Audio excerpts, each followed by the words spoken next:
Hello, and welcome to the We Recommend podcast, a movie podcast where every week we recommend a movie for you to watch and then come back here and listen to us discuss. I'm Jesse. I'm Jason. And what if you could go back in time and take all those hours of pain and darkness and replace them with something better? Because this week we recommend Donnie Darko. Damn,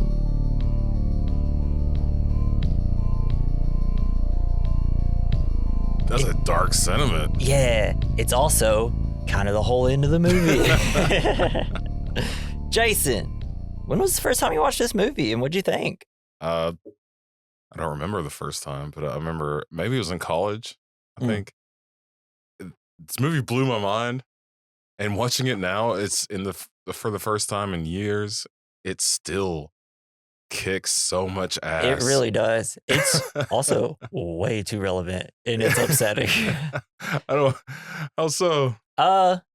Just like how society, you got the like the book banning and stuff. And then it turns out like half those people are fucking hypocrites, and Child they're like, molesters. yeah, well, you got Kitty who's like, oh, this pornography, this literature, that's what caused people to, destroy this. And then it's like her idol, gets in trouble for, being a pedophile. And she's like, there's no way he did it. I must protect him. And it's like, so that's the one pornography you're just going to be like, nah, that's fine. Right? Yeah, man. And there's just like kind of a lot of that. And it's very, much about like, just the hypocrisy and suburban, yeah, dude. life and nuclear families. Yeah, I feel like it when you look at, it's like the American dream has been achieved and there's still like this underlying nemesis that no one can see. Yeah. It's so great. But this is still a movie that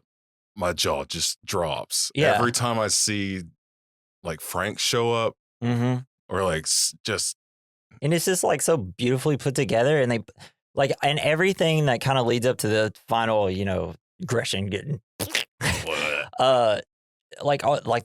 Frank's car driving down the road. That's in the beginning. Like you can see him like while he's riding his bike, like the car passes by him, and there's like all these things in the movie that kind of hints at it to where you're also like, well, maybe this kid's just kind of the most rewatchable movie ever made. Is this kid just schizophrenic, or is this like all real happening and he's just kind of going crazy in his head? Or yes, I will all say the above. I will say this. So like, did you understand the plot? Like, do you understand like what happens in the movie?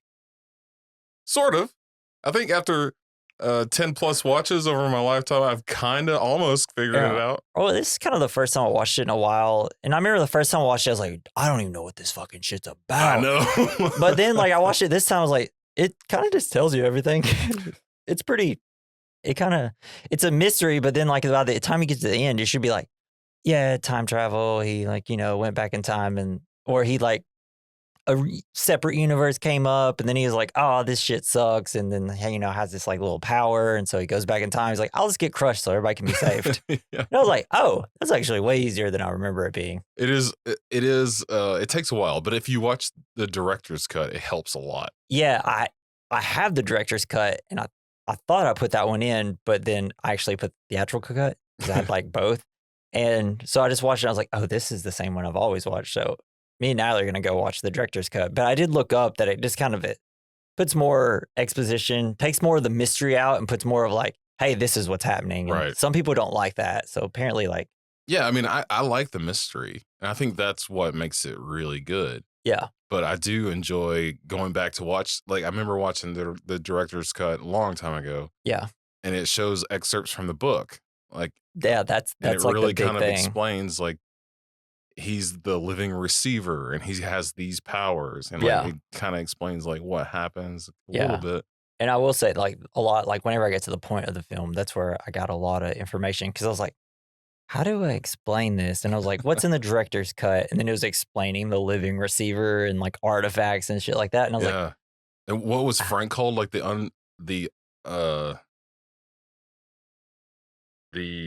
shit.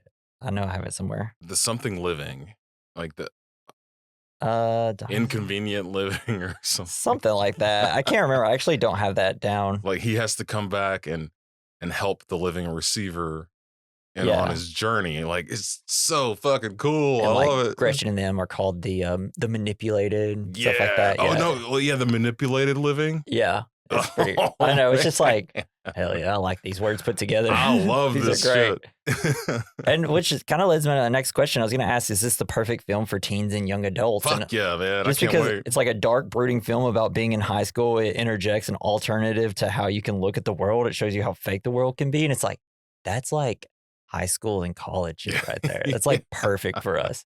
And then it ends up being like, yeah, it is how you should look at the world. Turns out. So what's your favorite Jake Gyllenhaal performance? And is this one of them? It's definitely one of them. Yeah. I don't know, man. This is probably number 2, honestly. What's your number 1? Probably Nightcrawler. That was the movie. That one. That was the movie where it's just like, he's like, I'm going to go and use all my abilities to be the best actor ever and then get snubbed by the Oscars and make Jesse dislike the Oscars a little bit every year that I think about it. I got to watch that. Yeah, he's great in it. It's honestly a really fun film too. Intense and scary. And he's a psychopath in it. Yeah. I love it. I love it. But there's a little bit of a psychopath here. Yeah. And he plays as a psychopath. There's something because he's so like cute and charming and he's kind of got like his voice side. His voice can kind of get a little like when he's giggling at the end, it's just like that's so Jake Gyllenhaal. He's got such like a little like kid vibe from him. But he's able to use that in a menacing way very easily. Man. And that's what kind of makes him a good actor. God, this movie I think it's a masterpiece. It's one of my favorite movies ever. It really is. I love it so much. Because, you know, like when we get to the end with like the good, the bad, the ugly, fine, I was like, the bad. Spoilers for the bad. So do you believe in alternate universes? Do you think time travel is possible? And if so, would it be a human created thing or just something that's like universe stuff? I don't know, man. I know that time works in mysterious ways. Yeah. I don't really understand a lot of it. I know, like, I don't really understand a lot of the Einstein stuff. Like, it's all super interesting, but I don't fucking know. Yeah. I know. I think that it's possible to travel forward in time because you do that in airplanes. Yeah. A little bit, right? And like, it's so confusing. Yeah. I think that humans will never do time travel. Nah. But we know nothing about our world and universe. And, you know, like, I don't know, for whatever reason, like, hey, in the sky, is that like a tiny black hole? And then you go into it and it's like, I'm 3 again. I feel like if time travel is possible, then like something bad, something hasn't happened in our timeline bad enough. Yeah. That they needed to time travel to change it. Yeah. Probably once, you know, like someone like finally taxes the rich and they're like, we gotta make time travel. This is bullshit. Let's all put our money together and invent time travel so we can go back and stop all the wind farms. Kill whatever, you know, politician decided to tax us when they were a child. That's how it'd probably go. They sent back Terminator, but it's like he just starts fucking up all the renewable energy. Bernie Sanders, you have to come with me. Hell yeah, he's the savior. That's how it'd be. We have one of those Bernie Sanders candles. Yeah, that's supposed to have, you know, usually they have Jesus or something on them. Yeah. But we got it as a Christmas present for my brother-in-law. It's amazing. That's awesome. What about alternate universes? Like, what about I think it's possible. The idea that once you, I don't know, you decide to make one decision, another like universe kind of splits, and then there's like a universe where like you made a different decision. Because that's like a theory that I've listened to and read about. I love YouTube videos about. I love to smoke weed and think about that kind of thing. Yeah. And watch Rick and Morty, because that's basically what that show's about. Yeah, right? I fucking love it. And, well, so if you believe or don't believe, does it even matter? No. Isn't that like the ultimate like thing about all this stuff? It doesn't matter. Right. We're still in the world we are in now, so why even think of let's just try to figure out this one we got. There's only one reality that we know of, and have evidence until that universe or reality comes collapsing in on us. That's probably when we should start worrying about it, right? Hell yeah. I can't wait till we figure out all the quantum universe, all the shit like that. Well, if they can make a subscription to it, then we'll figure it out. But until we can make us some sort of way to make us pay like $20 a month for it, I don't think they'll have any interest in it. That is honestly. true. That is true. How do you monetize time travel? Oh, I feel like that'd be pretty easy. shit. Honestly, it'd probably be some sort of form of. Would there be even? It'd be some sort of prison thing, honestly. Yeah, like 12 Monkeys. Yeah, it'd just be like, oh, we're sending you into the future where where the world has ended, where a meteor hit and you're just going to be in a barren wasteland. That's how we'd use time travel, most likely. Oh, just to banish our unwanted. Yeah. Yeah. I feel like that's how everything works. Yeah. We're just going to find a way that we can just imprison someone or you're make right. money off of it. That's all we'll do. Yeah. This movie put me in a mood, bro. I don't know if you can tell. Fuck yeah, dude. I love this shit. Just when I was thinking of the point of all this, I was like, oh, I haven't said anything positive. But let's get into some fun stuff about this movie. So at the wrap party for this film, Seth Rogen and Jake Gyllenhaal agreed that they had no idea what the movie was about. Nice. So they're just like hanging around. Do you know what this is? You're the main character. Do you? Seth's like, I have one line and I like boobs. Do you know? Yeah. Also, funny part about Seth Rogen, this is his first feature film, and his very first line was, I love your boobs. Yeah, that was awful. He was bad at delivering it. Yeah. That's my ugly, or my bad, actually. Yeah, it's like, Seth Rogen could have been better. I think that those two kids in general, they're only there just so Gretchen gets ran over through the whole film. That's the only reason that they're there. So that Gretchen and Jake get together. Is that why the other guy had a rat tail? No, just I guess the 80s. I don't know. Ooh, I did forget. What a soundtrack. Fucking A, I love Dude, when Tears for Fears comes up and he's just walking slowly, I'm just like, yeah, when they're getting out of the bus. Yeah. Oh, so good. Love it. And even when in the very beginning, it just kicks ass when he's riding his bicycle back from his sleepwalking. And then like this was the first time I ever heard Mad World. Or this cover of Mad World. I know it's a Tears for Fears song, but it gives me the chills. And then I remember because they used it for Gears of War, like the first one when it came out as like the the first trailer for it. I remember it being at either Game Awards or E3 or something, and I was like, that game's got to be amazing. But I didn't have an Xbox, so I never played them. But yeah, the soundtrack. And did you find it interesting that there's like some similarities between Orange County and this? I feel like it was all kind of, just about like kind of a weird family. And then, a teenage kid who's in high school just kind of like looking around and being like, everything fucking sucks. You even have like the kids dancing in slow motion. And like that is true. Most of the teachers are incompetent, but not like all of them. And like the ones that are good, he like goes to for advice. And then like the other shitty ones are just like constantly getting in the way. And I was like, this is dark Orange County.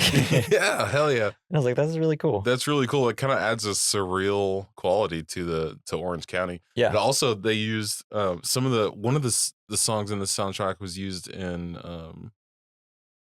the Facebook movie. What was the Social Network. Social Network. Shit. Yeah, I know what you're talking about. I can't remember which one. It's just like I'm so bad with music. I don't remember names or titles. Okay. It's just I only know Tears for Fears. Yeah, that was a fucking kick-ass song in this movie. Yeah. So good. So Jake Gyllenhaal uses the strategy of rarely blinking to enhance his psychotic creepiness whenever he is driven by Frank. Hell yeah. He's kind of, I don't know. He's got it like hunched over. Yeah, he's like hunched. He cocks his head a little bit to the side and he just has like a weird look in his eyes. And it's like, yeah, I wouldn't want to walk past you on the side of the street. You know what else he does? He also hunches over real hard to make himself look like a high school student in a room full of really young people. Yeah, I know. It's like all the actors are much older than what they're playing, and then except for like this seems like the side characters. Gretchen though, she could fit in. She's pretty she looks super young. Yeah, and she's shorter. So in the movie theater scene, Richard Kelly, the director, originally intended to have Donnie and Gretchen going to see Chud, humanoid underground cannibal. Shit, I'm trying to remember what Chud stood for. I think it's like cannibal humanoid underground dwellers. It's about that sounds rad. Cannibalistic humanoids that live underground. That sounds cool as hell. I haven't seen it, but I've always wanted to. However, there were problems with finding out who owned the rights to this movie. Finally, Sam Raimi came to the rescue by allowing Kelly to use and distort footage from The Evil Dead free of charge. This scene was filmed at the Arrow Theater in Santa Monica, California. It closed and reopened in 2005. And now every year on Easter, they play Donnie Darko. Fuck yeah, man. Isn't that hilarious? Can we just live in California? Let's just move. I would love to. I couldn't afford it. We could, yeah, but we could watch good movies at places. Everywhere, because there's a billion theaters. And yeah, man. They constantly show older movies and newer movies. Start our own theater. I would love to take over the Regal and just update it so I could just go there to watch movies comfortably. Yeah, or just like one part of the theater. Yeah. So, have you watched any other Richard Kelly films? If you know him, he did a movie. I do not know. So he wrote Domino, which is a what's her name? Natalie Portman movie. I haven't seen it, but I have seen a movie called Southland Tales. Have you seen that one? No, I never heard of it. It's got like The Rock, Justin Timberlake, Sarah Michelle Gellar. Dang. Yeah, it's got a bunch of people that as soon as you watch it, you'd be like, I know all these people. And it's got this really dope scene. I think Sean William Scott. Yeah. I think is this not the one that has, I'm pretty sure Justin Timberlake's in it. I can't remember off the top of my head. Maybe it's Sean William Scott. Did he bring sexy back in that one? But I don't know. But it's like, it's this weird, really weird, confusing movie that I've only watched once and I really like to rewatch. There's this one part where I think it's Justin Timberlake. He walks into this diner and then like the song "You've Got Soul, But You're Not a Soldier" by the Killers comes in and it just kind of sings. I'm just like, what is this film?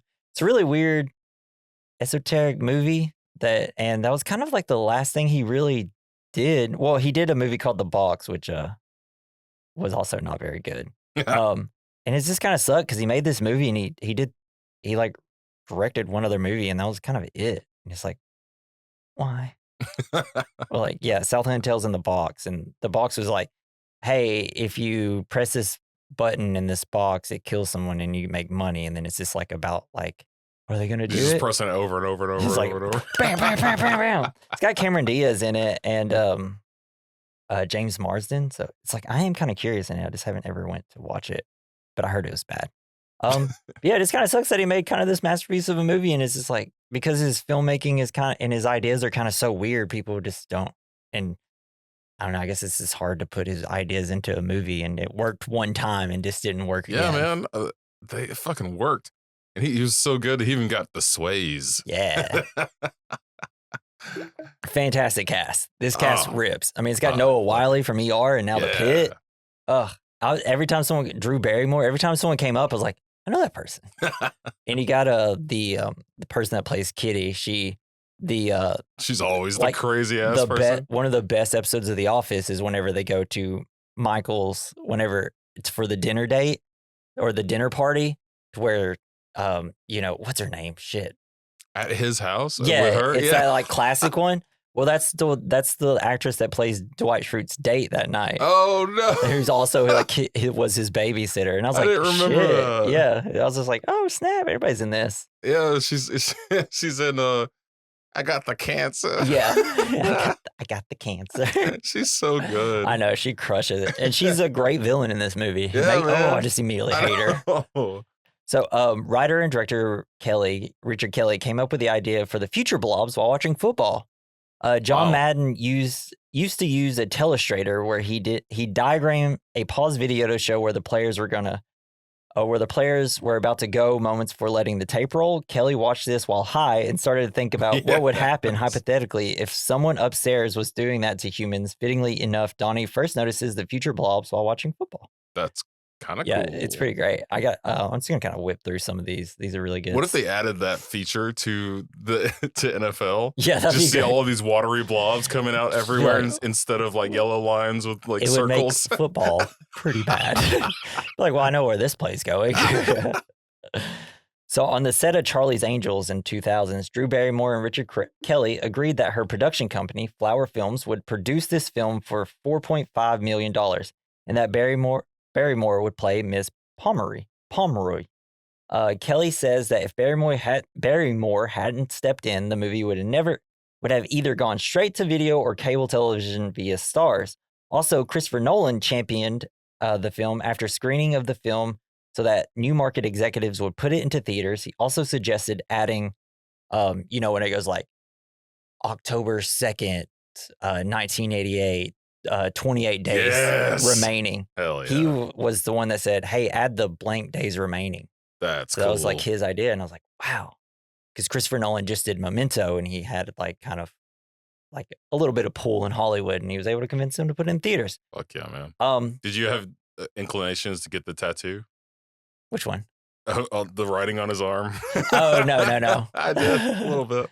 I would totally get the bunny. Man. Or Jake Gyllenhaal holding the knife, just staring at the watery thing with a weird face. He's like, So to continue a little bit about like the production and post-production of the film. So the original advertising material featured a crashing plane opening close to September 11th, 2001. Naturally, this was all pulled, resulting in the film tanking at the box office due to lack of advertisement. It gained its audience when it was released on DVD, becoming a runaway hit and attracting cult attention. It's like, damn it, 9/11. Like, how many movies have we done where it's just like, yeah, it would have done better, but it came out right at 9/11. Fucking 9/11. Those goddamn terrorists. Ugh. The worst. There's this show called Homicide New York.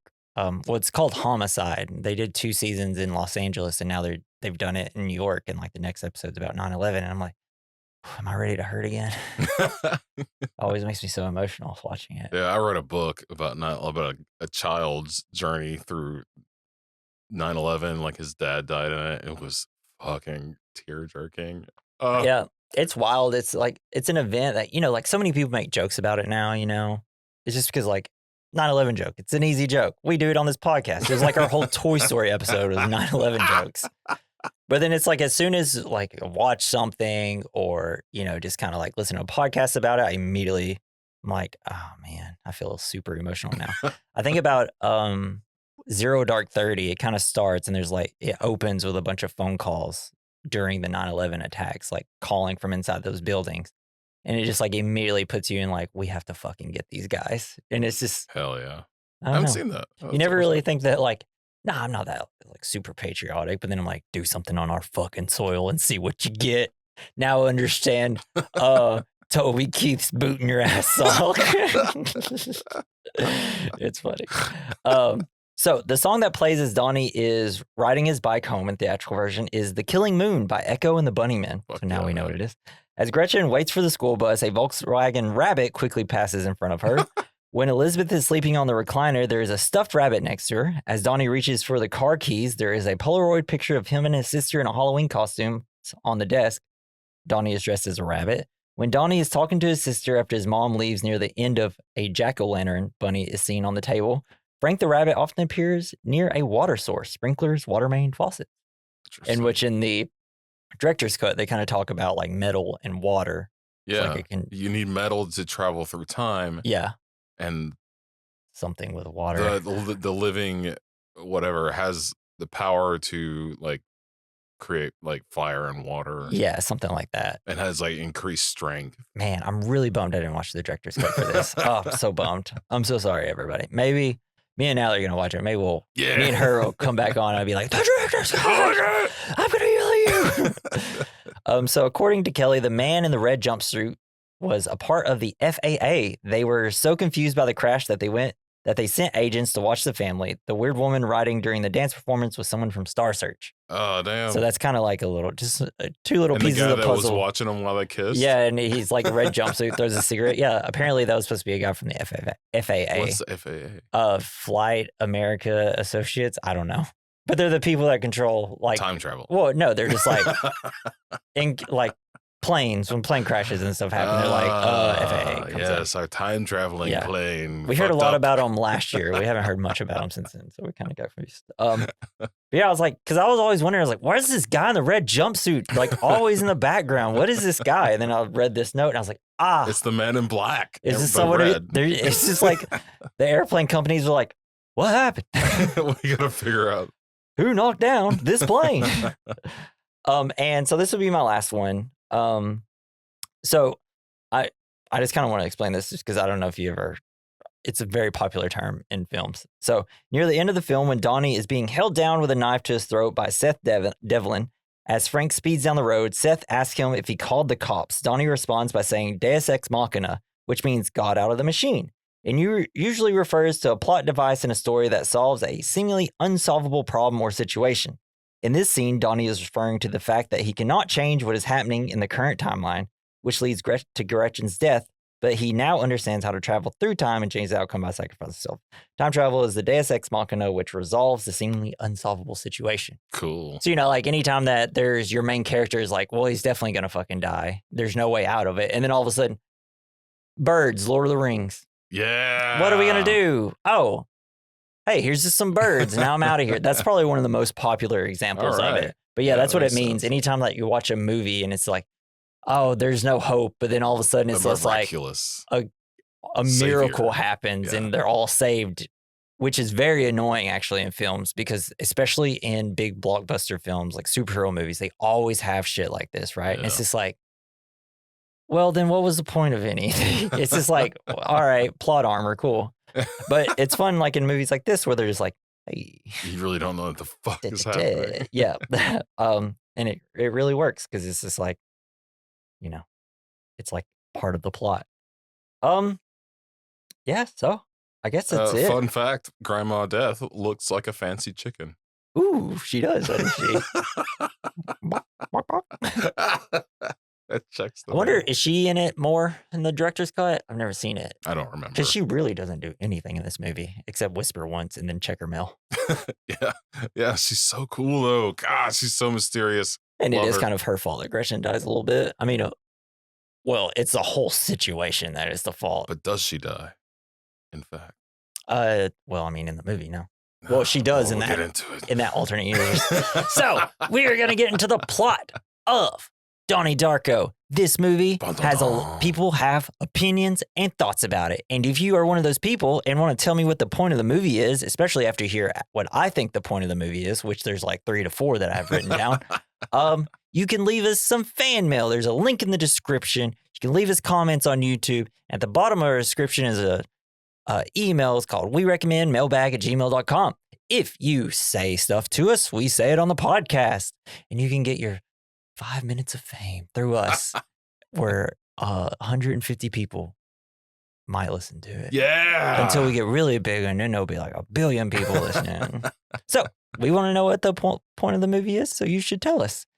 All right, Jason, 2001's Donnie Darko. Let's go down the rabbit hole, shall we? Yes. Let's watership down this. And apparently there's more watership down. We are the rabbits. Yeah, and that's what he kind of got the idea with the bunny through Watership Down. And such a fucking great book movie. Oh, I've never seen it. I heard it's so sad. I don't want to see bunnies die. It's wild and cool. It's like bunnies are almost completely useless in terms of like existing, but they're so they have cute. Their own. They have their own like religion, and it's. Wait, real bunnies or fake bunnies? In the book, in the movie, in the whatever.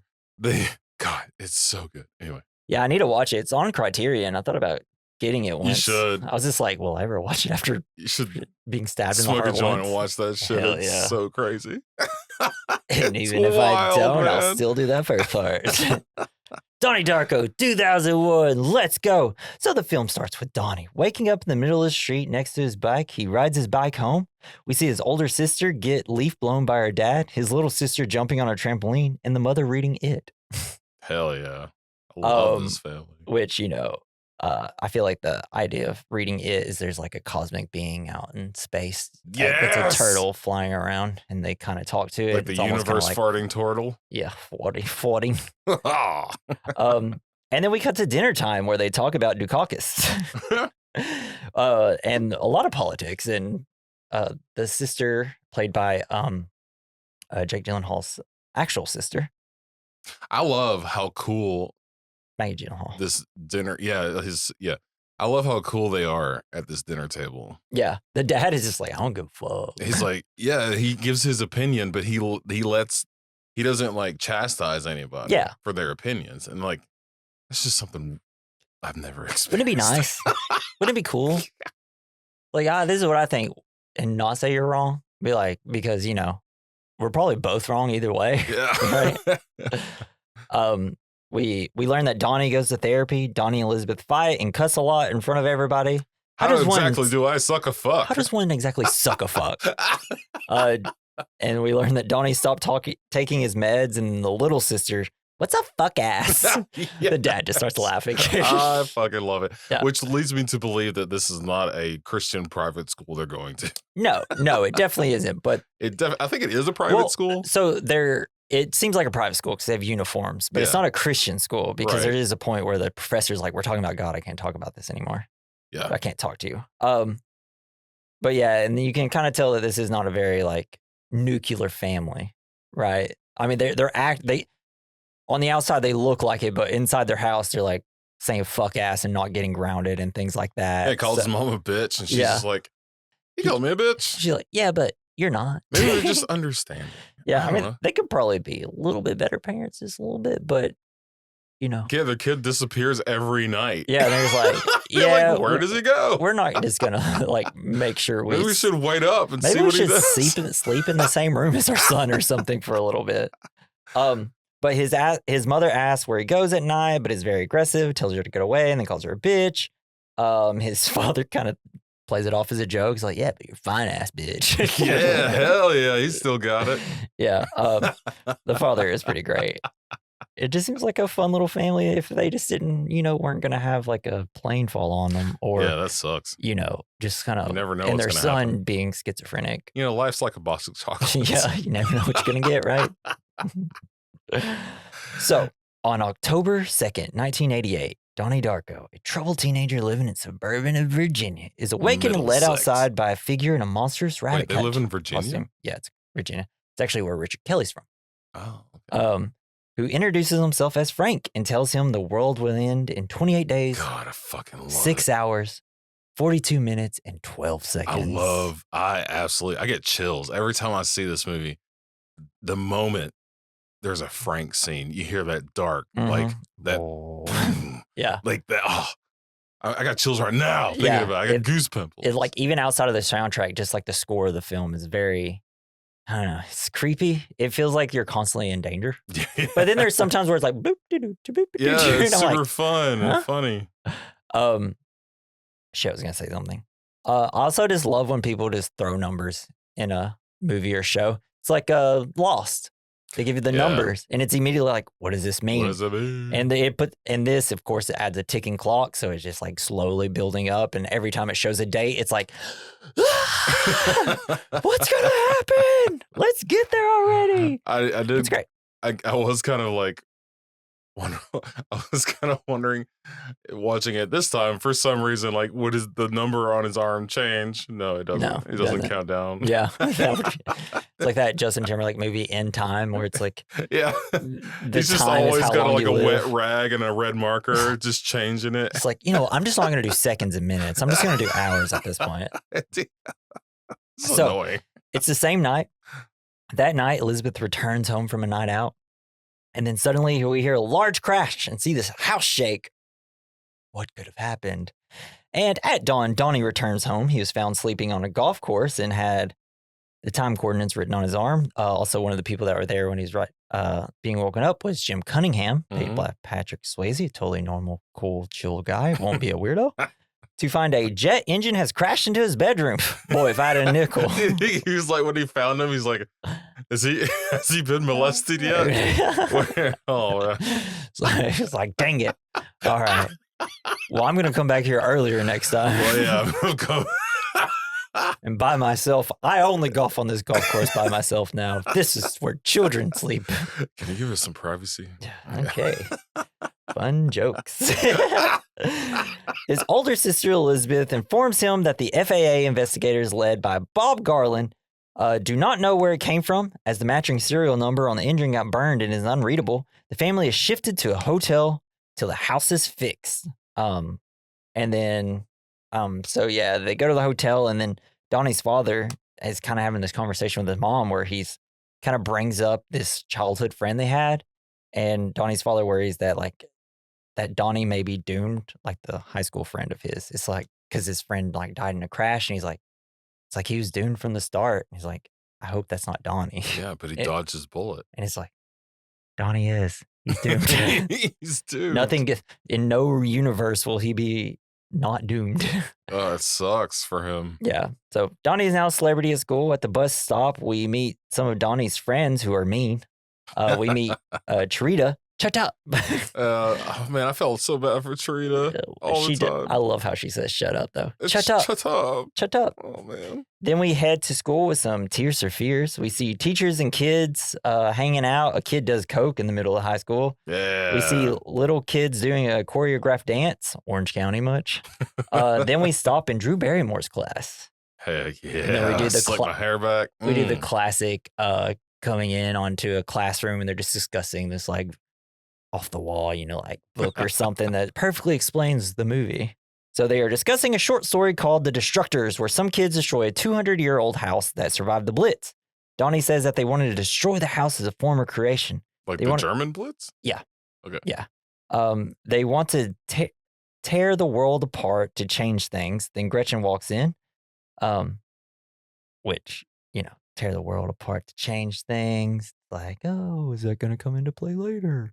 Then Gretchen walks in and Drew makes her sit next to the boy she thinks is the cutest. Hey, no pressure. That's weird. That seems like a really shitty thing for a teacher to do, actually. But it's kind of a cool thing that a hot teacher would do. Yeah, it's just like, it's like, hell yeah, come on, Drew Barrymore, sit next to me. You think Donnie looked at Drew Barrymore and he's like, yeah, thanks, bitch.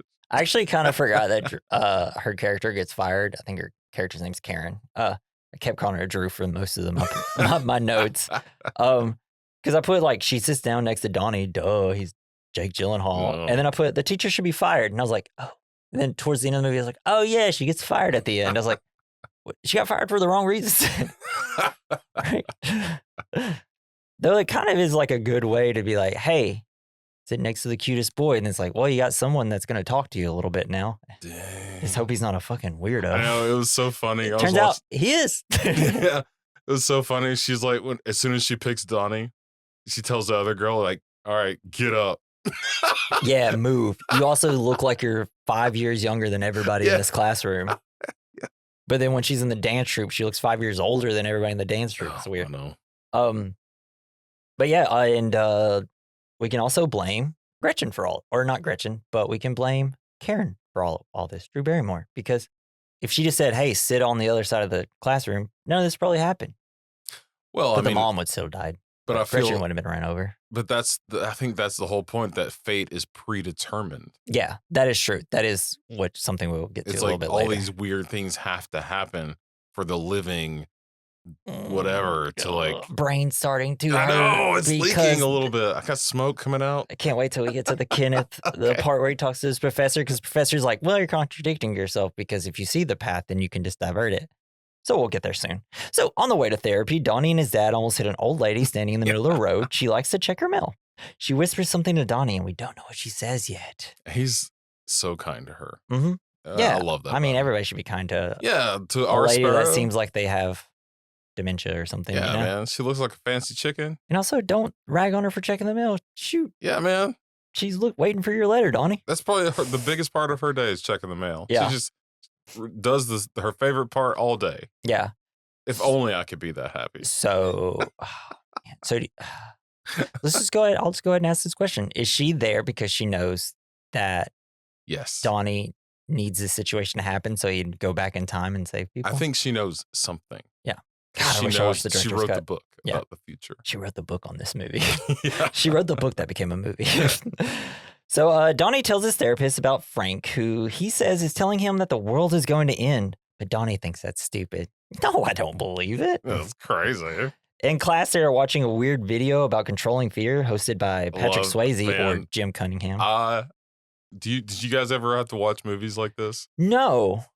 I really never had to watch any of these weird little, like self-help things. It was honestly until I started working at Home Depot is where I had to watch, like the shitty little like sexual harassment videos and stuff like that. We had to watch these things, like movies like this, similar to this, about like, you remember Dare?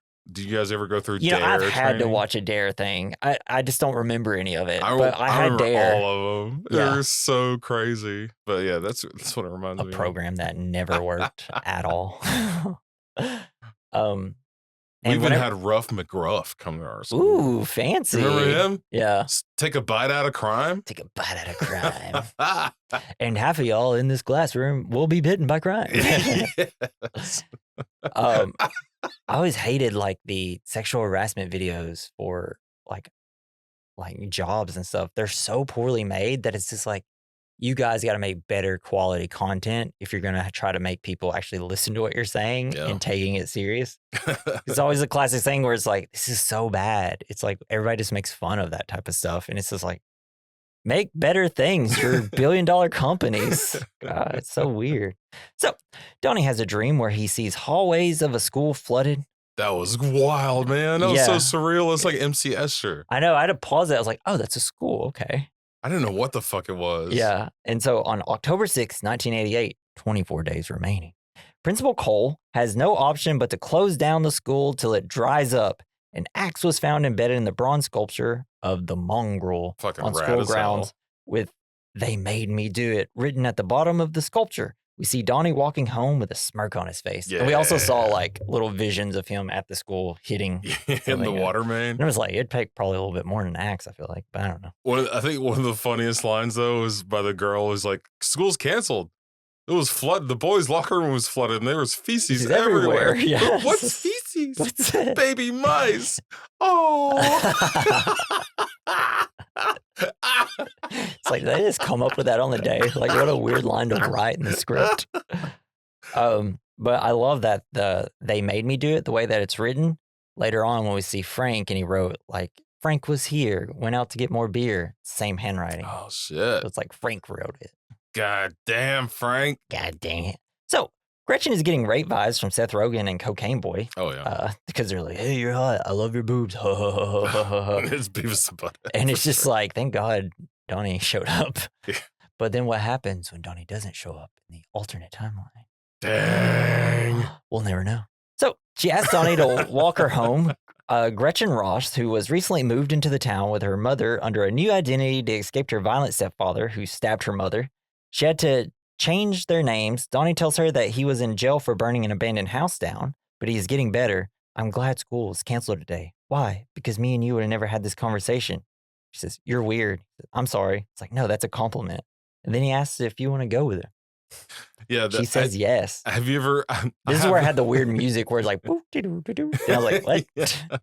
No, it was a really sweet scene, I thought. And then, but I have had that moment where he's like, "Oh, your dad has emotional problems. I do too." Yeah. And then she's like, "Oh, he stabbed my mom." It's like, oh, well, that's a little bit worse than what I Not got the going on. same. And this is also, it's like, Donnie Darko, what are you, some sort of superhero? And it's like, why wouldn't I No, be? I'm not. And it's just like, he gotta be. Dang. Eek. Just you can hear the panties dropping. Yeah.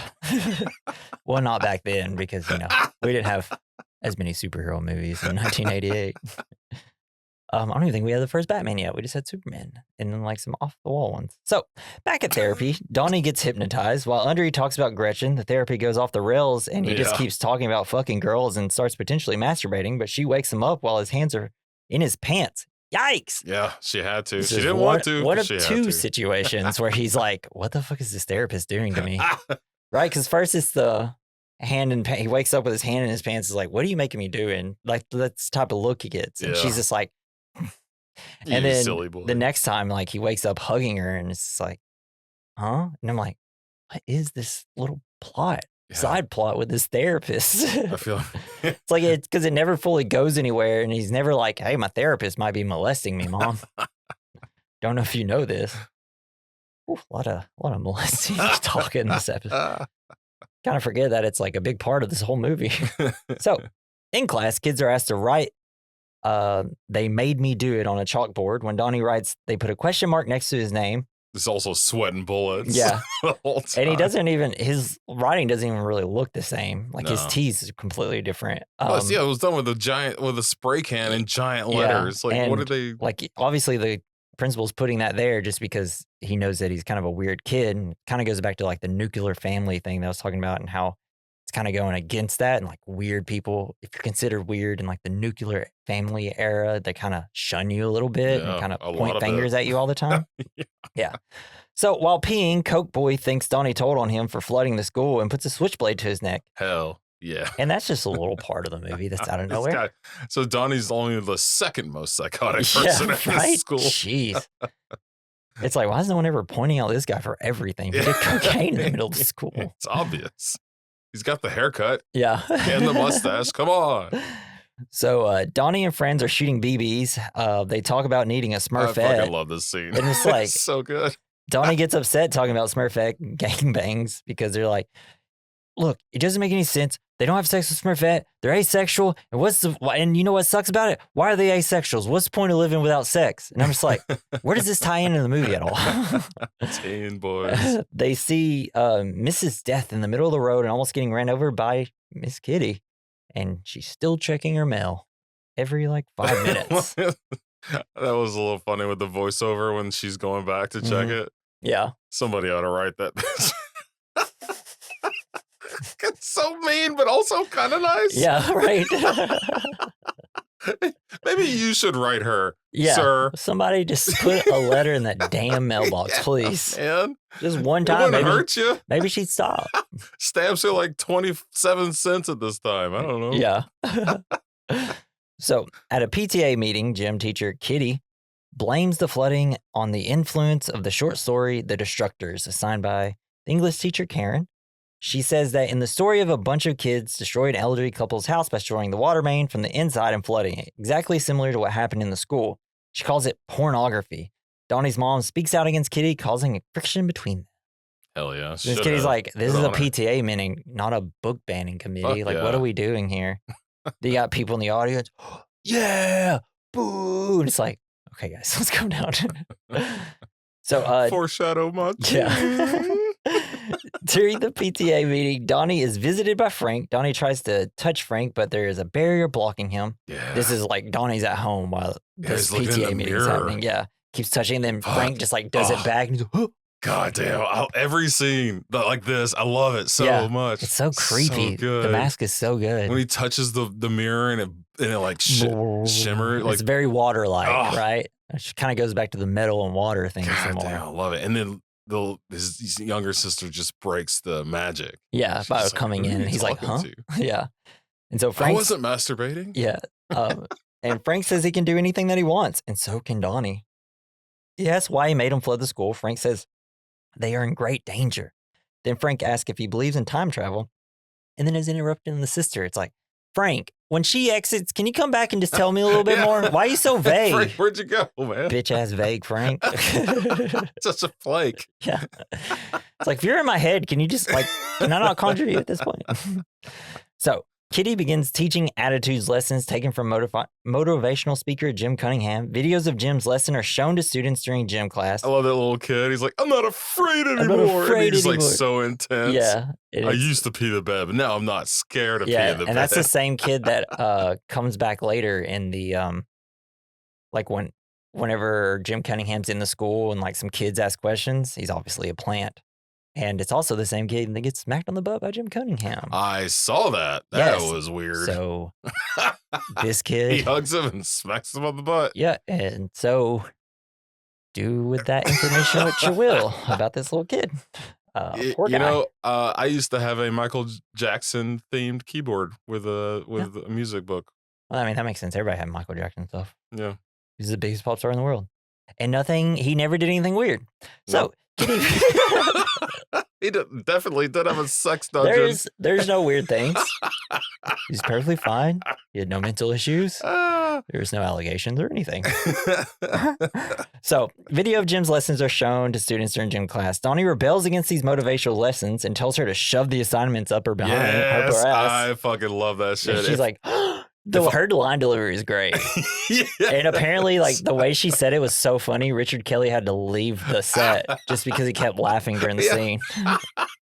I can imagine me not laughing if that happened. Right? Because, I mean, even the father laughs. Yeah. It's Oh, great. jeez. And this kind of leads to more friction between Kitty and Rose, Donnie's mother. Kitty gets Donnie suspended from after-school activities for 6 months and tells Rose that she has significant doubts about her ability as a mother because of religion. Back at home, we see Donnie's new room, and Donnie looks dumbfounded. Yeah. Because they got the room up and going, and then he like walks in, there's like half-naked girls on the walls and stuff, and he's like, what? His parents kick ass. Just like, what did they do? I had to hide those posters in my closet behind my clothes. Well, I think it's actually a really great set design because they're like, please, for the love of God, masturbate instead of walking out into the... Find another outlet. Do something different than walking to random places at night and seeing bunny rabbits. Maybe this will make you want to stay in your room. Just think about half-naked women more. Yes. Redirect your... mental issues into half-naked women. That always works. Get them a pocket pussy, just like on the counter there. So, on October 10th, 1988. We bought you a girlfriend. Yeah. October 10th, 1988. 20 days remaining. Donnie asks his science teacher, Dr. Kenneth Monitoff, played by Noah Wiley, about time travel after Frank brings up the topic and is given the book, The Philosophy of Time Travel, written by Roberta Sparrow, former science teacher at the school, who is now a seemingly senile old woman. Donnie can't believe that the weird-looking old woman that he has run into several times is the same one that wrote this book. And then, like, we kind of learn that when Donnie... we end up learning that a little bit later that what she said was everything on the planet dies alone. Damn, that sucks. Although after getting her book and like finding out that she wrote this after leaving the church, I would go over there all the time. Yeah, I'd be like, you guys stop looking at that mail. We have things to talk. Hey, get out of the road and come talk to me. Yeah, come here. Let's go in your cellar door. Yes. So his therapist is asked, how did that make him feel whenever he tells the therapist, like, everyone dies alone? He said it made him think about his dog, Callie, who, when dying, hid under the house. She asks if he feels alone. He says he likes to think he isn't, but he doesn't know. She asks if the search for God is absurd. He says it is if everyone dies alone and that he doesn't want to be alone. It's a sad little emo kid, you know? Yeah, dude. Depressed kid with a mental issue that no one can figure out and he doesn't want to take pills for. It is the 80s. Yeah. So Rose and a friend are discussing Jim Cunningham's tapes about fear. Her friend loves him. And she's like, what? Okay. Gross. And while watching football with friends and his father, Donnie, sees a clear glue water substance. God, I fucking love it. Come from his father, leading to wherever he is going, which this case is the fridge. Then he sees it on everyone when moving. Then he sees it coming out of him and even making a hand, giving him the come hither look. Yes. It leads him to his parents' closet where he finds a gun. Hell yeah. Yikes. Yikes, for sure. Yikes. Yeah, yo. But there's this, I love it because it just comes out of nowhere. Yeah.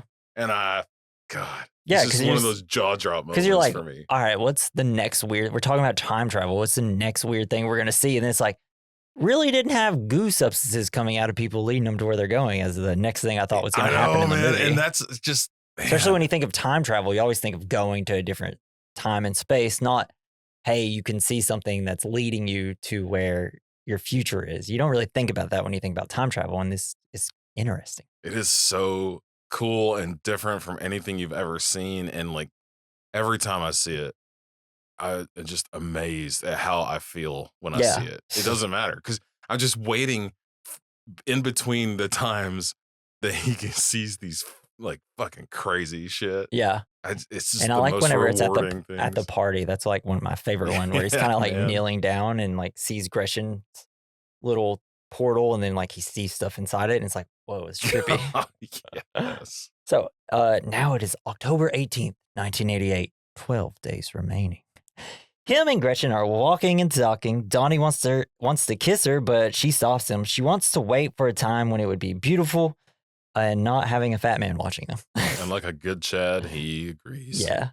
Dr. Thurman tells Donnie's parents that he is detached from reality and is being aggressive towards the things in the world that threatens him, and that his visions of Frank are daylight hallucinations symptomatic of paranoid schizophrenia, While this is happening, he has a knife trying to break a barrier between him and Frank, whose one eye begins to glow. The doctor wants to up his meds. Yeah, probably. Yeah, that's probably good. So this whole therapist and schizophrenia thing, it's a red herring, right? Yeah. Yeah. Like, unfortunately. Or is it the fact that like maybe he does have schizophrenia, so that led him to be able to? But he's also not taking his med, or like he says he's not taking his meds. So maybe you see him taking his meds sometimes. Like, I was curious if there's like a connection between like his schizophrenia and the fact that for whatever reason, because he stops taking the meds, and then the next thing you know, a jet engine crashes into his house, splitting two separate universes. Or would it be that the jet engine? No, because he's already having Frank visions. So it's like maybe the universe fracturing is kind of what split his head into seeing these visions. I think so, yeah. So it is a red herring, factually, and like from the movie. Mm-hmm. And so like whenever he's asleep, he goes into this like tangent universe where he's able to, and I think that's when he disappears, and that's when the engine crashes. And yeah, because before he wasn't having visions of Frank. He was just sleepwalking essentially. And then until that night, whenever he's not taking his pills anymore, and then like maybe whenever he disappears, he does kind of go into that tangent universe, like you said. Yeah, like even when he starts taking his pills again, he's still seeing it. Like every time he takes the pill. Yeah, basically. Because like, at that point, he's like not in his own universe, I guess. Yeah. Oh man. Maybe. Give me more, Donnie Darko. We don't know. You know they made a sequel? No. Yeah. What? It got poorly reviewed. Yeah, it's like S. Darko. I think it's about the little sister. Oh. I haven't seen it, but now I want to. So we randomly cut to his teachers, Karen and Kenneth, saying his name, and I know, right? What? Why? I haven't seen the director's cut. Is there more to elaborate on this? I don't think so. Like, I'm assuming they're just like grading his papers and it's like, wow, he's really smart. I know, right? Is that what they're... Is that when he delivers, when he gives his poem? No.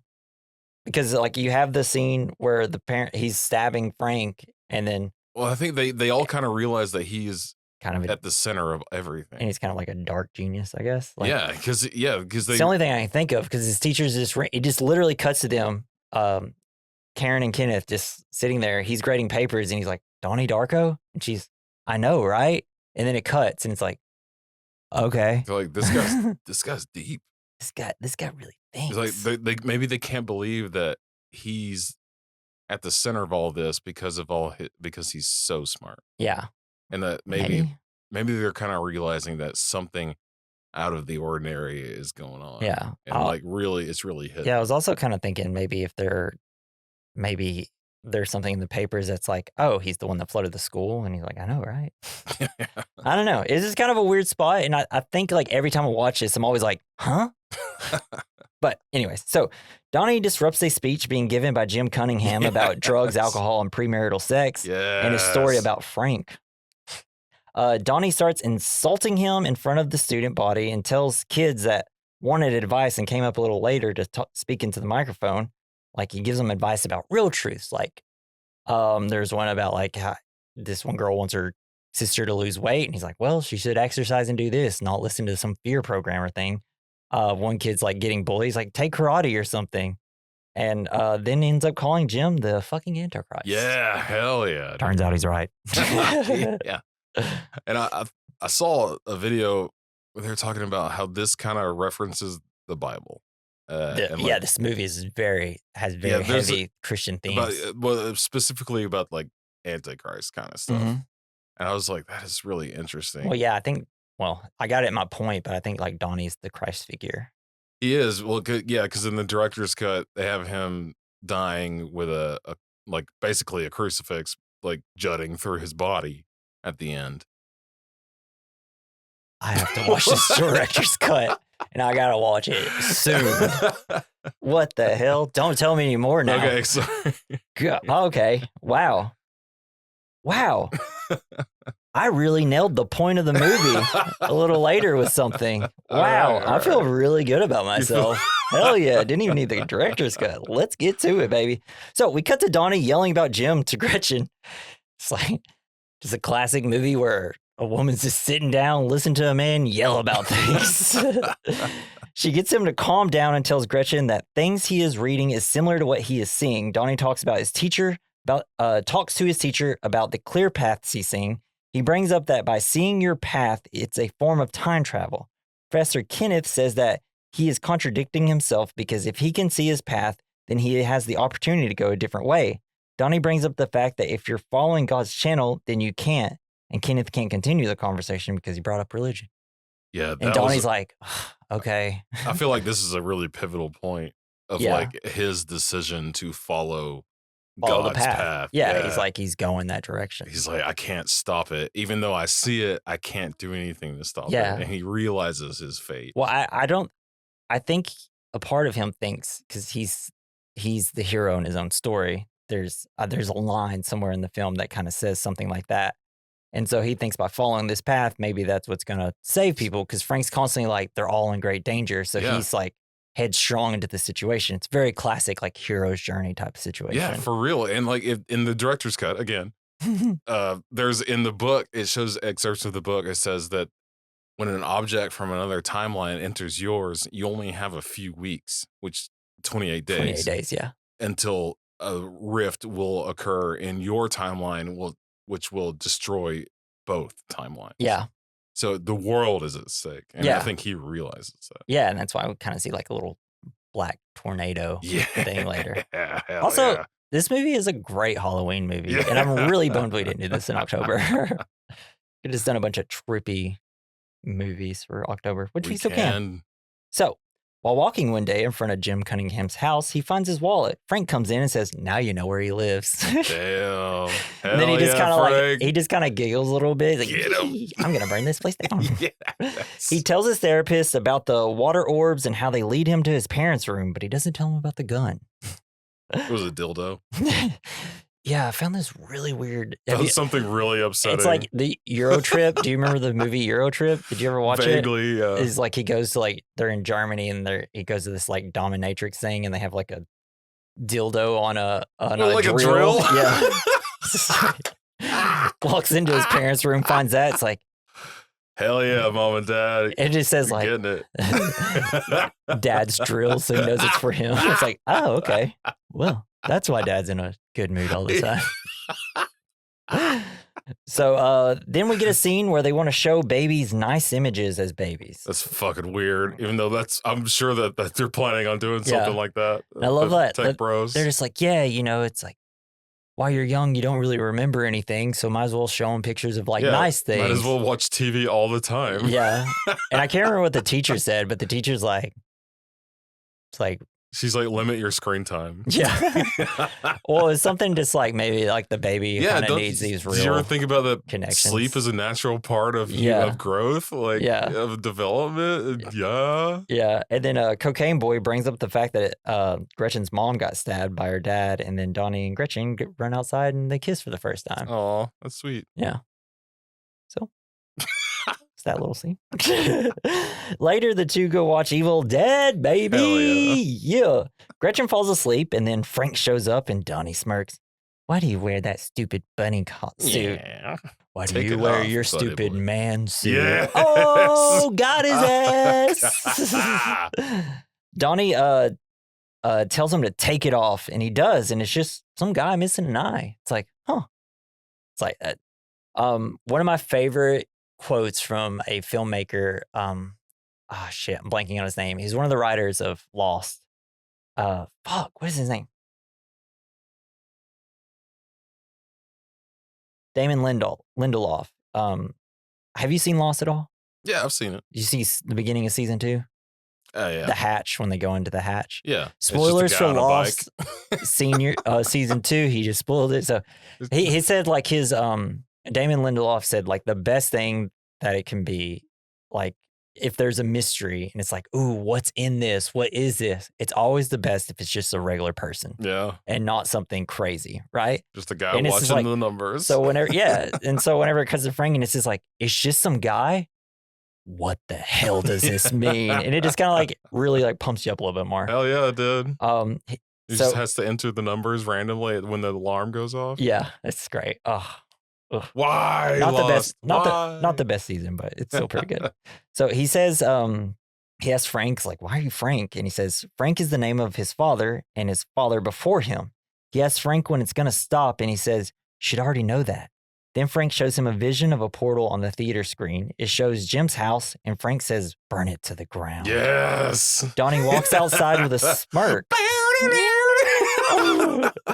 So Donnie walks outside with a smirk while we see the theater marquee that shows Evil Dead and the Last Temptation of Christ. Oh, shit.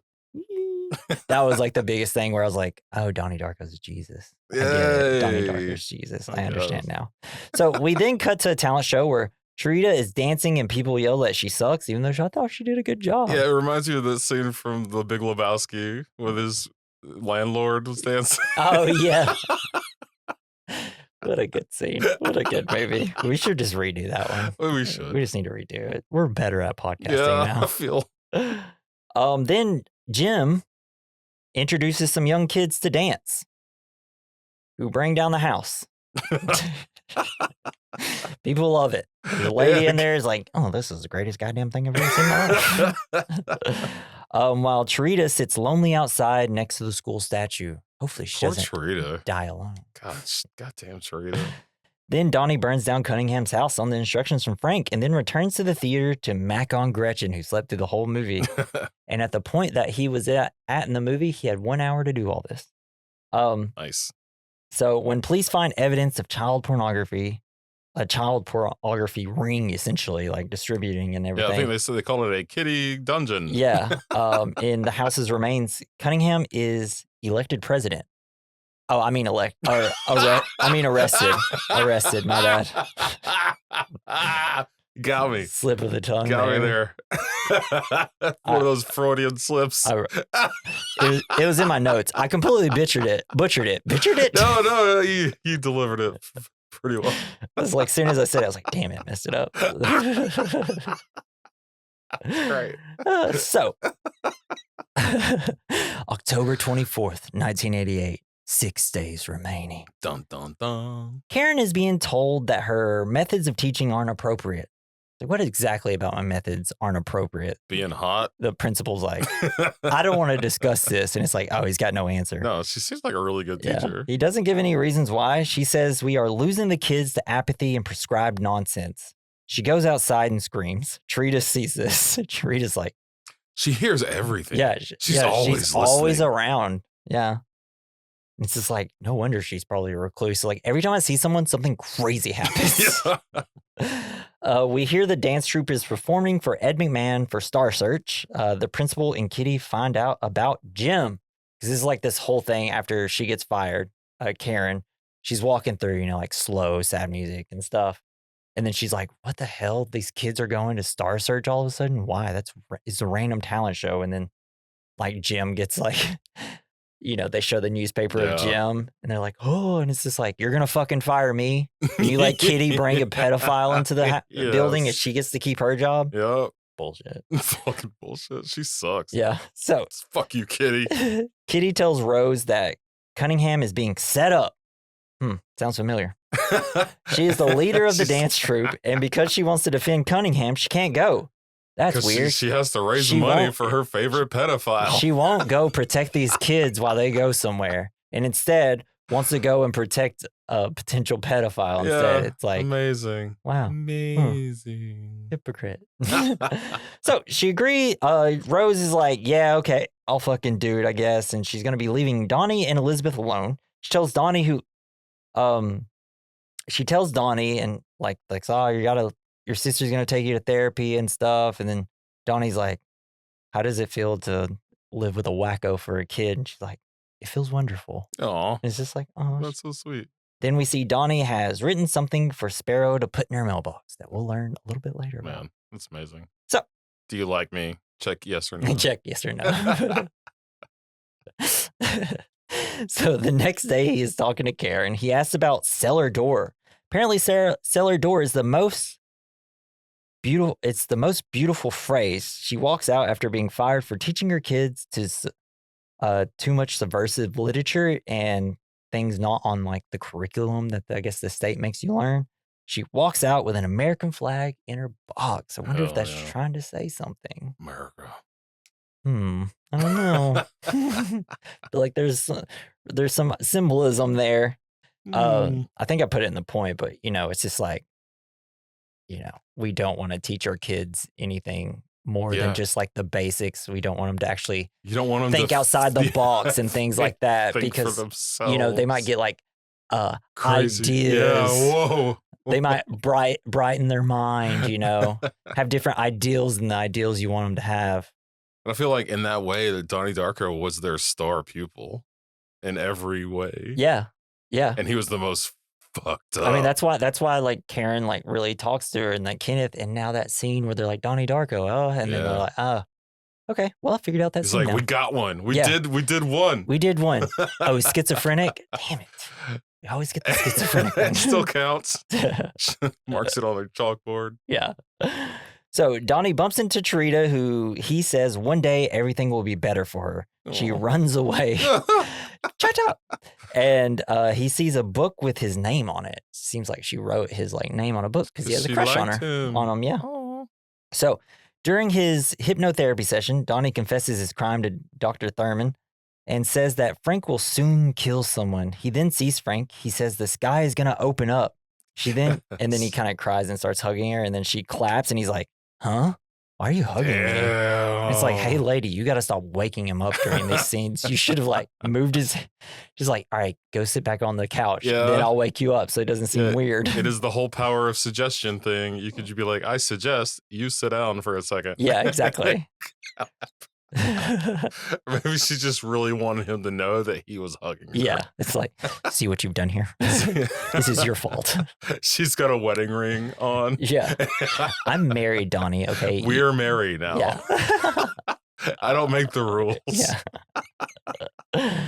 So then it's the next day. Elizabeth tells Donnie that she got into Harvard. Donnie wants to throw a party, which they do. And so while partying, Dr. Thurman calls the house to talk to Rose because it's an important. Gretchen comes over crying because her mom left. Her mom left a note and the house was all messed up. She thinks it's her stepdad. Damn. And then she has this line, I guess some people are born with tragedy in their blood. Then we cut to Elizabeth asking for Frank, who's out on a beer run. BWWRUN, beer run. Turns out Frank is also her boyfriend. Damn. So, and while Donnie and Gretchen are about to, while Donnie and Gretchen are about to bone, we hear the answering machine that Rose and Donnie's sister are taking the red eye home and will be back in the morning. So they didn't bone. I think they did. No, they did. They definitely Oh, it's just like while the call was coming in, they were boning. Oh, yeah. They were boning. Yeah. Because they were holding hands afterwards. Yeah. And they were walking down all like, they're like, we just boned. We did something. It was awkward and it didn't last long. It was awesome. So, October 30th, 1988, 6 hours remaining. Donnie starts feeling weird and sees the portal coming out of him, leading him to a note that Frank went to get beer. Then he has a vision of the sky and Karen saying cellar door. Then him, Gretchen, and his two friends leave because they say that he says he's running out of time. They have to go. So they go to Roberta Sparrow's house. At the door, he sees a cellar-looking door. Oh, yeah. And then enters with Gretchen. Also, they reference cellar door, and like in the script, they the whole like cellar door is the most beautiful phrase that can be put together. That actually does not come from the person they said in the movie. It actually comes from J.R.R. Tolkien. Really? Apparently, yeah. Wow, cool. And he uses, I guess, cellar doors in his writing a lot. Interesting. And name people after I cellar always and wondered doors. where that came from. Yeah. So it's J.R.R. Tolkien, right? I'm saying that right? Yeah. So, they enter. She like hits like a keyboard sound, and then all of a sudden, Seth Rogen and Coke Boy attack them. They're just at the house for some reason. They weren't invited, and they're really upset about it. And like, I guess they like kind of choke Gretchen and throw her to the ground. She's like heaving and. But I thought you liked my boobs. Yeah. And then Coke Boy puts a knife to Donnie, but they run off when a car comes. He's like, Deus Ex Machina. Then the car swerves to Miss Sparrow, who's standing in the road, and runs over Gretchen. And I was like, fuck, that's rough. Damn. We see the driver of the car is Frank, who's in a bunny costume. Donnie then pulls a gun and shoots Frank in the eye. He tells Frank's friend to go home and tell his parents everything will be okay. Damn. Do you think that... I think at that point he knows that he's going to have to go back. Do you think that Roberta Sparrow, the reason she was in the road all the time was to make this situation happen? You think she knew? So that's what I was going to ask when we got to this. I want to know is like, or I think I already asked it, but or something. And yeah, so is she there because she knows that the world's going to end if he does not make everything go back in time and right everything by staying inside of his bed? And maybe that's why she's constantly out there. She's just, maybe she doesn't know exactly when the events are, but she's just going to constantly keep doing it. And maybe she's waiting for the letter from Donnie to signify, oh, it's about to happen. Shit, yeah, maybe? I think so. Because she probably doesn't have like the timeline that he has. She wrote the fucking book on it. Yeah, she wrote the book on it. But yeah, that's the only thing I can say, because otherwise Roberta Sparrow is literally just there to give like plot exposition by having like, hey, there's a book, so now we can have like 20 minutes of plot exposition. And the fact that, oh, because she's there, the car misses her. So I mean, I would assume she'd have to be in on it a little bit. Otherwise, it's just like, well, that's kind of like, oh, so we just wrote this old lady here for no reason. She's the hero, kind of. Yeah. Makes the situation way worse. So that he will go back and then they can... She realizes she saw her fate. She could not escape her fate. And so she was making double sure that she ensured that it happened. Right thing would happen. That a teenager died. Yeah. That 2 teenagers died. So because she knows that like, oh, this will cause the world will end. She causes the series of events to go back and it'll all be erased anyways. I don't know. Really makes... And then she'll be young again. This movie would have been. This would have had a great sequel if they just really actually tried at it. Yeah. So he walks with Gretchen's dead body to his house. He kisses Elizabeth on the head, then walks to a car to leave. He sees a black cloud over him. He drives away with Gretchen's corpse as a portal begins to open up above. We hear Frank saying 28 days, 6 hours, 42 minutes, and then Donnie is repeating it as he watches the cloud form a tornado. Then we cut to his mom and sister on a plane. We hear his conversation with Professor Kenneth talking about portals and how you need a vessel or a craft to travel. The plane begins to rumble. We see a jet engine flying through the sky. Then time starts to go backwards. Oh, he looks at Gretchen. Did you get up to 88 miles per hour? Well, I mean, I'm sure that the jet engine did. But yeah, so he looks at Gretchen. And I can't remember if he says anything or if he doesn't. I don't know if he says everything's going to be okay. I would assume I would put that in my notes, but I can't remember. So, then time starts to go backwards, back to the beginning. We hear narration of his letter to Sparrow. He is hoping for answers in his sleep and what the end will mean. We cut to him giggling in bed on the night the jet engine hit. We see the engine fall onto Donnie. So, October 2nd, 1988, 28 days before. The therapist jolts up and Mad World starts playing. We see Kenneth and Karen in bed together, Cunningham crying in his house, Kitty scared in her bed, Tarita laying in her bed, Frank next to drawings of the bunny, Donnie being wheeled out of his house dead on a stretcher while his family watches. Gretchen bikes by the house to ask what happened. She asks his name, Donnie Darko. Ever heard of him? No. Gretchen stares at Rose and then waves and she waves back. The end. And then it ends with the kid next to him also waving. Just like, I don't know what's going on. I'm not afraid anymore. I'm not afraid anymore. You have no power over me. I still pee the bed. So that is Donnie Darko. So like obviously everybody woke up and they still had the feelings of the universe that they were just in.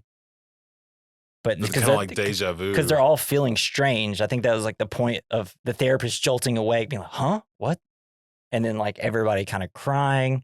I'm assuming like with Cunningham, it's almost like, oh shit, that feeling I was going to get caught almost.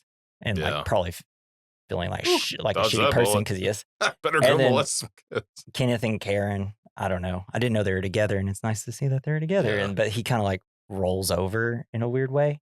And then obviously Frank, he's like really like, what the fuck looking.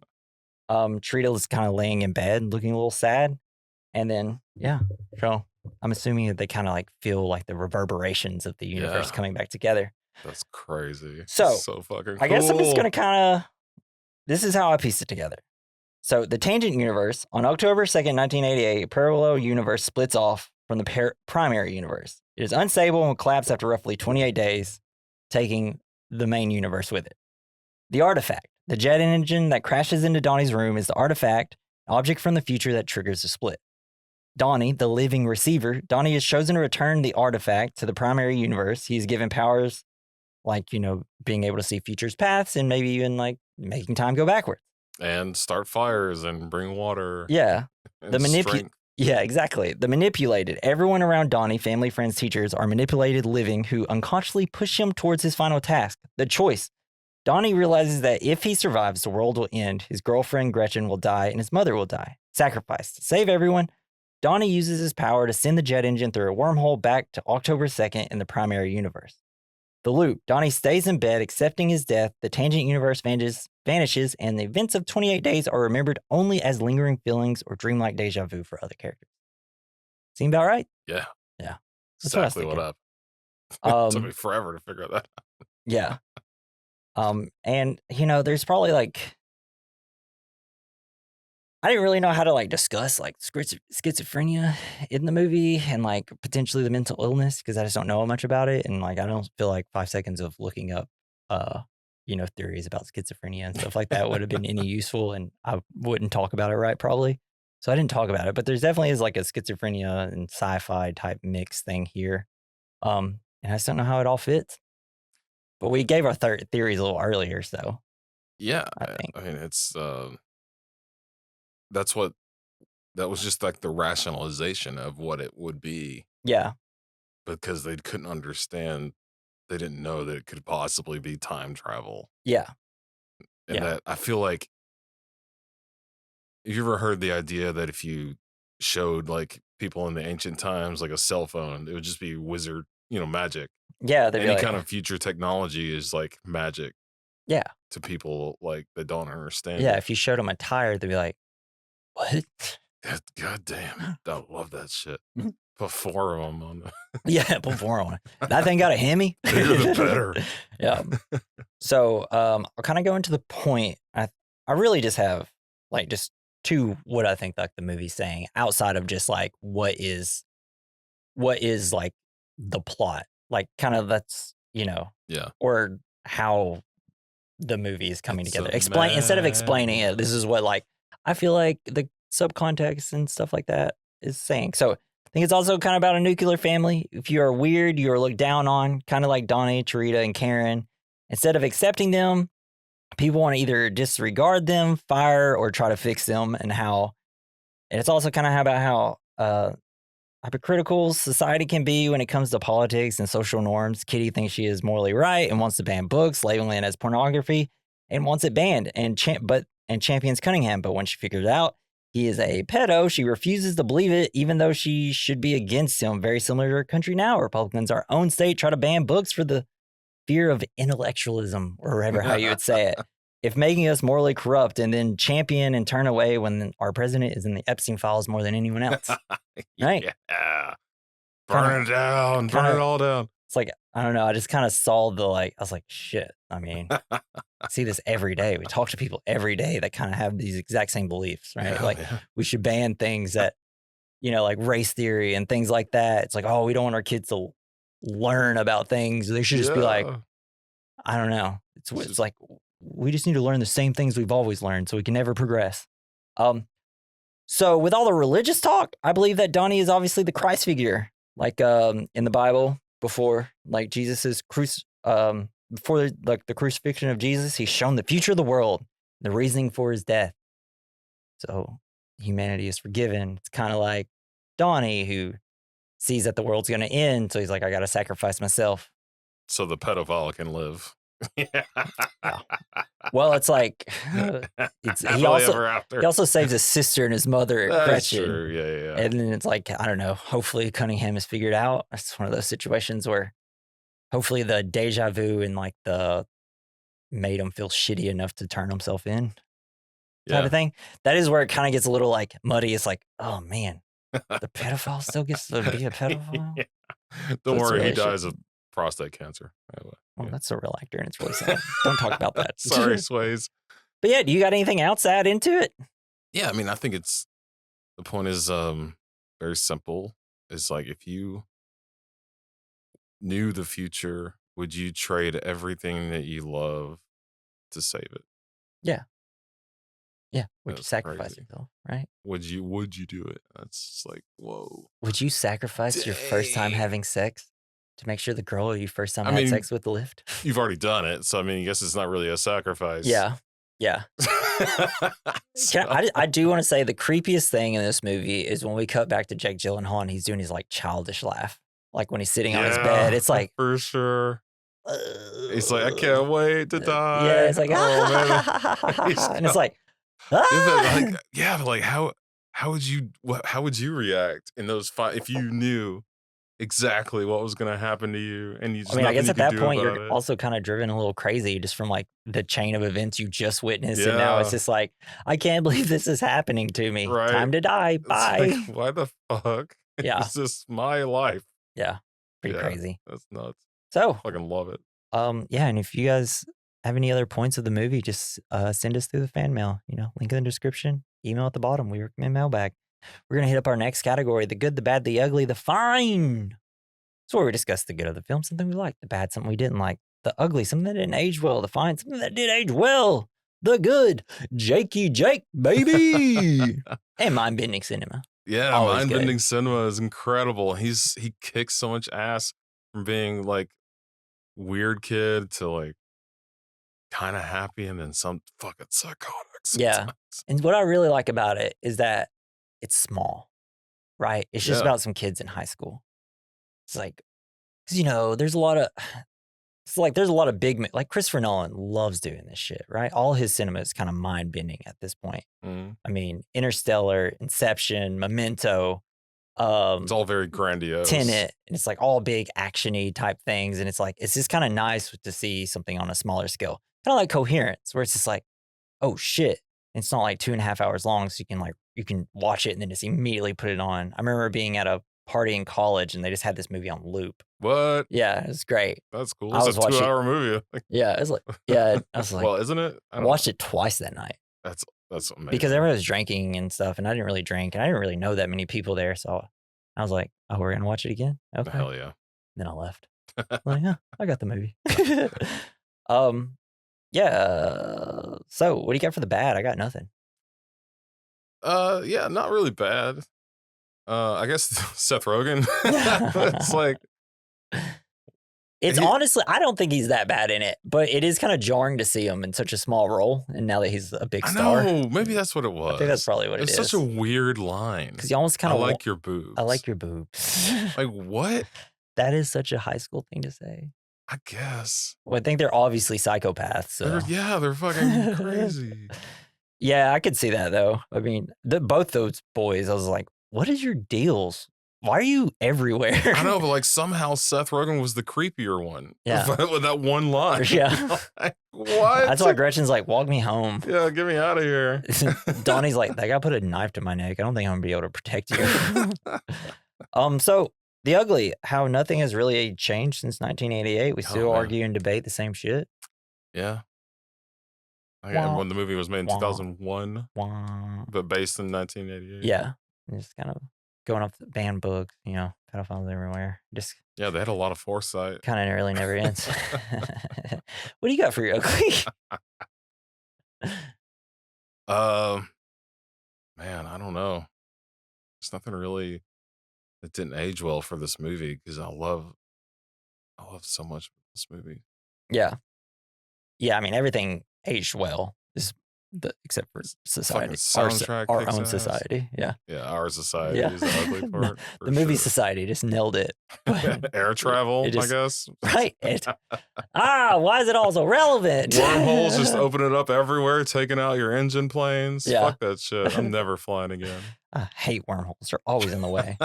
So for the fine, the fact that this is one of the best movies to watch in your teens and early 20s. and Man. also, its takes on society are still relevant. We need a movie like this to kick us in the face so we can look around and see the bullshit around us. Yeah. Yeah. Duh. So that's what I got. You got anything else? Pass me that doobie. It's a bummer, man. It's a bummer. No, I think what aged well is just the surrealism. Mm-hmm. I fucking love that Yeah. shit, man. Yeah, it's great. And even one of the scenes, there was a MC Escher painting in the background. Yeah. It was like after a moment where Donnie, fuck, I can't remember, but it was there and it was fucking cool. It was there. It was there. Cool. So we're gonna hit up our next category. It's double feature. It's where we recommend a movie that goes alongside this movie. Your boy has another Jake Gyllenhaal movie he recommends. Let's hear it. It's pretty trippy. I remember I watched it on my birthday in 2014. It's the only time I watched it.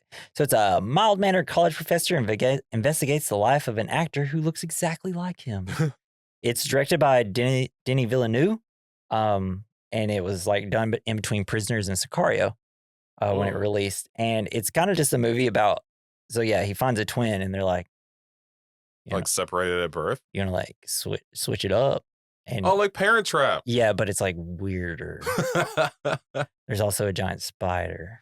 Hell yeah, I love this shit. Yeah. Sounds like Lord of the Rings. It's very, I really want to watch it just so I can be like, wait, what was that about again? Yeah, it was kind of one of those movies like when it's like I was watching it with people and then after I was just like, man, I wish I had like 5 hours just to look into this movie. It just immediately turn it back on and rewatch it.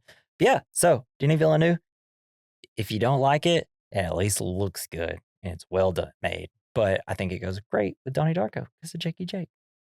Hell So, yeah. what do you got, my guy? You know, I thought of I was trying to think, there's really no movies like Donnie Darko that I like this much, but as far as like time travel goes, I thought 12 Monkeys was pretty cool. Yeah. Like, sends them back in time like arc raiders. Yeah. You know? I watched that as a child, man. Like I just remember like some visuals from it, but I really don't remember that much about it. I need to rewatch it. I own it. I just haven't rewatched it. It's pretty cool. I love the idea that he goes back, but he has to send, the way they send information to the future is by leaving voicemails on like an old phone, like in this abandoned office. Let's remember to do this movie. I don't know. It's a pretty great movie, and the ending is like kind of crazy. Yeah, and that's done by a prominent director, whose name is just flew out of my head. Oh, Terry Gilliam. He did I think he did one of the shit. What's it called? Yeah, he's part of. Jesus Christ! All right, just hold on. I'm not just gonna keep doing that so I can make it easier for me to edit. Yeah, he directed like Brazil, Time Bandits, Monty Python's Holy Grail, and Meaning of Life. Yeah, Nice. You know, he just did a few really good movies. Yeah, so I've never seen Time Bandits. I think I own it too. Jabberwocky did kind of a lot of the Monty Python stuff, so that makes sense. Makes sense that you like it. Cool. Bruce Willis is, I know. Is Brad Pitt in that? Yeah. Yeah, that's right. He's like the crazy kid really who releases weird, all the animals into the streets. Is he released 12 Monkeys? Yeah, because that's where they thought it came from. Gotcha. Spoilers. Snap. We're doing, all right. We're going to do that soon. We're going to do it. It's in 3, and after 2 more movies, we're going to do that one. Right. Let me just add it to the list here, 12 Monkeys. So that is our discussion on Donnie Darko. I hope you guys enjoyed it. And we're going to do a movie that really no one's ever heard of. But I've been wanting to rewatch it. And this movie kind of made me also want to rewatch it and just the state of the world in general. It's called You Were Never Really Here. Damn. It is a traumatized veteran, unafraid of violence, tracks down missing girls for a living. When a job spins out of control, Joe's nightmares overtake him as a conspiracy is uncovered, leading to what could be his death trip or his awakening. Damn, that sounds cool. It's got Joaquin Phoenix. It's it's like, it's a very tight movie. It's only an hour and 30 minutes, and there's so much in it, and it does everything great. It's directed by Lynn Ramsey, and she did this movie called We Need to Talk About Kevin, if you've ever heard of it. It's about like, we need to talk about Kevin, who might be a school shooter. Oh, shit. I've actually seen it, but my wife has. It's got Tilda Swinton, Ezra Miller, John C. Reilly. It's got a good cast. But But yeah, we're going to do her other movie, the one that I have seen called You Were Never Really Here. So join us for that. It's a great movie. Yeah, I can't wait. It's violent, but a lot of the violence is actually shown off screen. I love violence. But the ideas in it are very scary. So yeah, we're going to be discussing You Were Never Really Here. Yeah. So join us next week for Put that. on your tinfoil hats. Let's go. Yes. And let's fly into a portal and land this plane. Onto someone's house. So, yeah. Thank you for listening. Join us next week and leave us some fan mail. You know, like I've told you twice already. So I'm not going to re-say it, but actually I am. In our description, there's a link that you can click. And at the bottom, there's we recommend mailbag@gmail.com. You can just send us some emails that way. Like, follow, subscribe, leave us some good reviews. You know the process if you've been listening this long to us. Probably already turned off the podcast. So Snoring. Thank you, Joey Prosser, for our intro and outro music. You can follow him on X at Mr. Joey Prosser. I have the hiccups. Oh no. This has been the golly. Whew, breathe. This has been the We Recommend podcast. I've been Jesse. I've been Jason. 28 days. 6. I forgot all the numbers. 28 days. 6 hours. 48 minutes. 6 seconds. It's in the podcast. Bye.